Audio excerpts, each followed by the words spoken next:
sebelum kita bicarakan lebih lanjut tentang diet yang dilakukan oleh seorang artis, Tia Aristia, yang berhasil menurunkan berat badannya 22 kilo dalam 4 bulan, maka kita perlu tahu dulu apa itu diet. Ya. Diet itu berasal dari bahasa Inggris, yaitu dietetik, yang artinya adalah pengaturan nutrisi untuk tubuh kita. Nah, kemudian dipakai di orang Indonesia itu adalah diet. Tetapi sebetulnya yang betul itu adalah kalau dalam bahasa Indonesia itu diet. Ya, iya diet. Nah, tetapi lebih familiar diet atau diet. Arti dari diet itu sendiri adalah pengaturan makanan untuk tubuh kita. Nah, pengaturan makanan untuk tubuh kita itu tidak melulu untuk menurunkan berat badan. Jadi diet itu bisa untuk penyakit, bisa juga untuk meningkatkan berat badan, tergantung kebutuhannya. Nah, terkait dengan diet untuk penurunan berat badan, itu ada aturan atau standar yang harus dipenuhi, bahwa maksimal penurunan berat badan yang baik itu adalah 4 kilo dalam 1 bulan. Kalau dalam 1 bulan itu kita akan menurunkan berat badan sebanyak 4 kilo dalam 1 bulan, maka dalam 1 hari energi yang harus dikurangi dari makanan yang kita asup itu sebanyak 1.200 kilokalori. Itu sudah banyak. Ya, itu sudah banyak. Nah, kalau lebih dari itu, maka itu juga tidak bagus dan merupakan sebuah paksaan itu. Padahal prinsip dari diet atau diet itu adalah membuat sebuah kebiasaan, bukan paksaan. Jadi bagaimana tubuh kita itu menyesuaikan asupan kita, kemudian kita nantinya akan terbiasa dengan pola hidup yang sehat.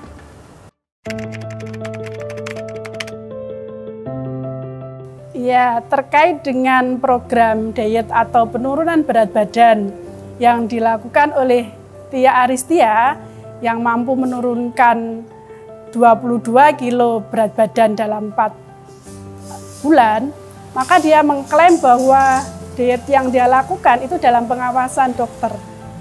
Nah, apakah kemudian itu bisa diaplikasikan untuk semua orang? Ketika kita akan melakukan program diet untuk menurunkan berat badan, maka kita harus konsultasi dulu kepada ahli gizi atau kepada dokter yang kompeten untuk hal ini. Nah, untuk itu akan disesuaikan juga dengan kondisi tubuh kita. Seberapa besar kemampuan tubuh kita itu dalam mereduce energi yang akan kita hilangkan. Apakah mampu sejak awal itu kemudian langsung 1.200 kilokalori yang akan kita hilangkan dalam 1 hari, sehingga nantinya kita mampu menurunkan berat badan 4 kilo dalam 1 bulan. Itu juga tergantung nanti bagaimana kondisi tubuh itu. Nah, kalau kemudian secara awam orang akan meniru, nah itu juga harus hati-hati gitu. Karena program diet yang dilakukan oleh Tia Aristia itu mereka mengatakan low fat, ya, low minyak, kemudian juga tidak mengkonsumsi sayuran. Nah, itu yang harus diperhatikan, bahwa secara normal tubuh kita itu membutuhkan 5 zat gizi, yaitu karbohidrat, protein, lemak, vitamin, dan mineral. Jika salah satu dari zat gizi ini kemudian tidak dikonsumsi dalam waktu yang lama, maka dipastikan itu akan berdampak pada kesehatan tubuh kita. Ketika kita mengurangi asupan, pasti yang pertama dikurangi itu adalah energi. Energi itu diperoleh dari karbohidrat, protein, dan lemak. Kalau kemudian ini dikurangi, maka pasti nanti akan mengalami penurunan berat badan. Nah, tetapi penurunan ini kan juga harus dipertimbangkan. Tetap harus dalam batas-batas yang bisa itu diterapkan atau sehat untuk tubuh kita. Nah, sayuran itu adalah salah satu sumber serat. Kita membutuhkan sayuran itu adalah untuk mengikat lemak yang masuk di dalam tubuh kita. Yang harapannya itu kemudian bisa memperlancar pembuangan air besar. Nah, kalau tidak mengkonsumsi sayuran, maka dalam batas waktu yang lama itu akan berdampak pada kesulitan buang air besar. Nah, sebetulnya banyak sayuran yang bagus untuk mereka yang sedang melakukan diet untuk penurunan berat badan. Di antaranya itu adalah brokoli. Jadi brokoli ini sayuran yang energinya rendah tetapi seratnya tinggi dan kaya akan antioksidan. Nah, di samping brokoli ada juga selada. Nah, selada ini juga bagus karena juga yang itu prinsipnya bahwa sayuran yang bagus untuk program diet adalah sayuran yang energinya rendah tetapi seratnya tinggi dan mengandung antioksidan. Nah, itu. Nah, kemudian sayuran apa yang sebetulnya ada banyak juga beberapa sayuran lagi yang memang bagus untuk program diet untuk menurunkan berat badan. Di antara juga terong itu juga bagus ya. Nah, yang tidak dianjurkan atau tidak baik untuk mereka yang sedang menjalani program diet di antaranya adalah jagung manis.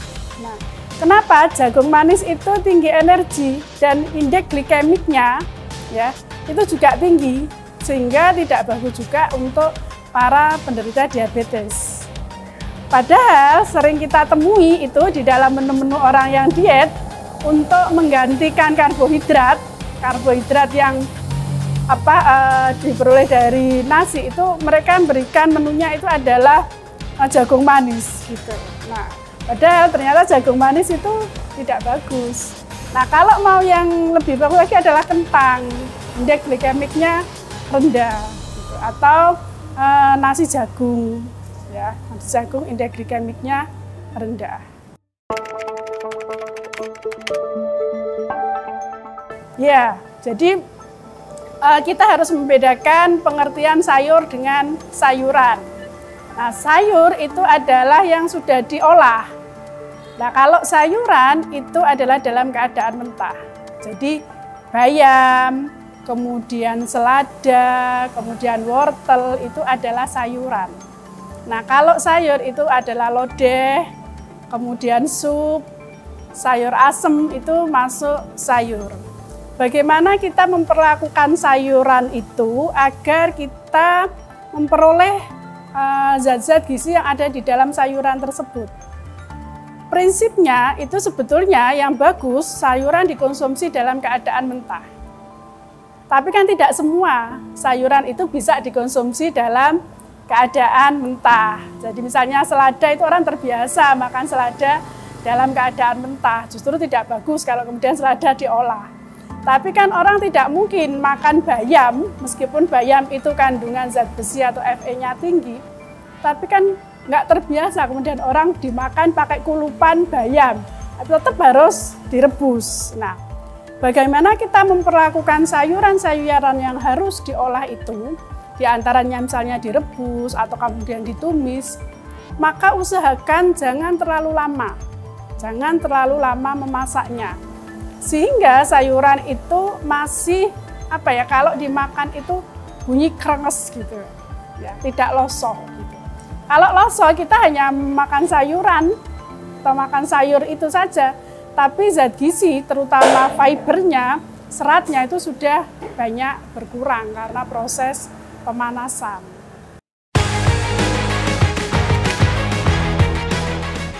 Nah, karena prinsip bahwa diet itu adalah pengaturan makanan dan pengaturan makanan itu tidak terbatas hanya untuk menurunkan berat badan, tetapi juga ada diet untuk berbagai penyakit, terutama penyakit degeneratif, mereka yang sedang menderita diabetes mellitus, mereka yang sedang menderita hipertensi, asam urat, itu butuh juga diet untuk mengatur pola makan dia membantu proses penyembuhan dari penyakit tersebut. Ada juga diet itu atau pengaturan makanan untuk meningkatkan berat badan. Jadi tidak selalu bahwa image diet itu selalu bahwa tujuannya menurunkan berat badan. Kapan itu diperlukan? Ya, kapan mereka mempunyai tujuan untuk itu. Orang yang obesitas, dia ingin menurunkan berat badan, maka dia harus diet pengaturan makanan untuk mengurangi energinya. Orang yang kemudian ingin menaikkan berat badan karena terlalu kurus misalnya, maka dia harus menambah asupan makanannya, tinggi energi.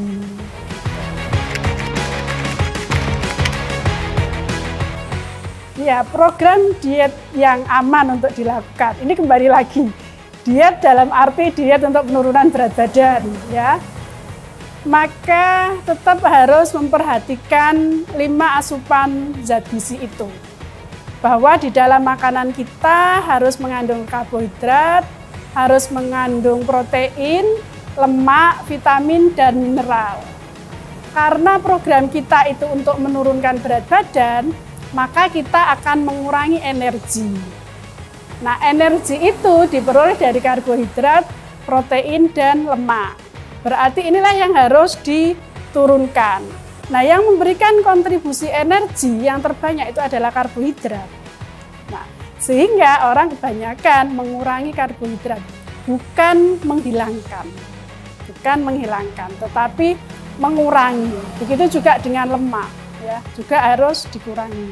Tapi biasanya protein itu tetap, karena protein dibutuhkan dalam jumlah yang tidak terlalu banyak. Jangan lupa tetap vitamin dan mineral itu tetap harus dikonsumsi.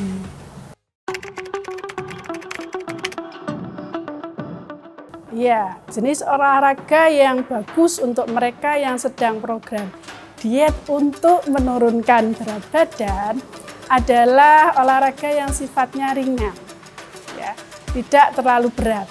Kenapa? Karena dia sudah mengurangi asupan energinya. Jangan sampai energi yang sudah berkurang itu kemudian habis terpakai untuk olahraga. Jadi olahraga yang sifatnya ringan itu masih dianjurkan untuk mereka yang sedang mengalami program diet. Olahraga seperti apa? Misalnya lari atau jalan cepat, ya.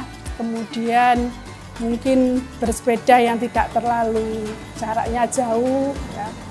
Kemudian mungkin bisa juga berenang, ya. Itu masih bisa dalam batas-batas yang tidak terlalu lama.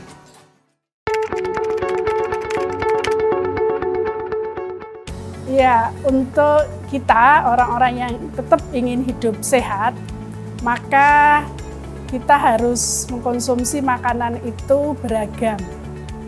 Tidak ada satu jenis makanan pun yang mampu memenuhi semua zat gizi yang kita perlukan. Ya. Kemudian makanan itu harus berimbang. Ya. Berimbang itu artinya sesuai dengan kebutuhan tubuh kita. Tidak berlebihan, juga tidak dikurangi, tidak kekurangan. Kemudian bergizi.